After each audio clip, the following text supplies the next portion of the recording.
I live in the town of Barksdale, Bayfield County, Wisconsin. I grew up living and working on a dairy farm in Minnesota. I have a degree in elementary education and taught for several years in Minnesota and Wisconsin. I left the teaching field because of politics, interfering with doing what was right for children. As a child's teacher, I was being told what was best for that child in my care by someone who only met them to do a test.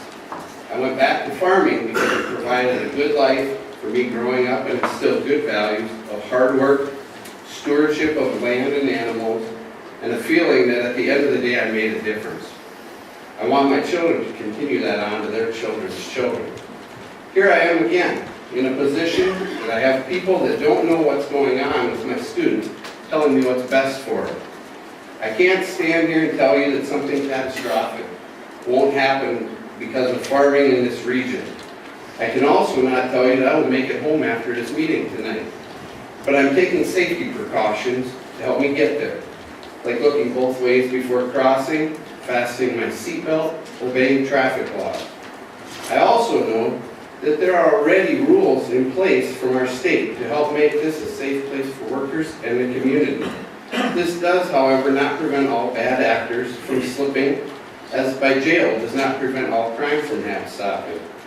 It takes people receiving good and proper training, managers keeping proper paperwork and records, and good citizenship. There have been many people from this board that have traveled to witness what takes place with this farm operation at other sites. What did they see? I believe they saw, based on the discussions with them that day, was good and proper training, managers working together with employees, and good citizenship, as we had community members there that day as well.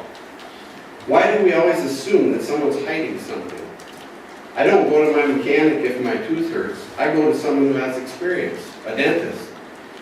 If I want to know how to grow pigs successfully, I go to someone that does it for a living. My question is, what will this moratorium do? Do you truly want to spend the next 2 years of your life learning the same things that DNR can do for you in their permitting process?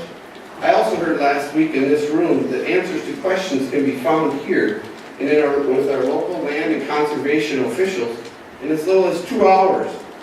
Or is this a way to appease a few in the county that are opposed to larger farms no matter what the findings would be? As a tax-paying citizen of Bayfield County, don't use my dollars studying something that I already pay for with my state dollars. Passing this moratorium would not be wise and most likely would not affect this farm anyways, but could affect other local existing family farms in the area. That is why I stand here to fight the battle. I'm sorry that we haven't been vocal, but show your support.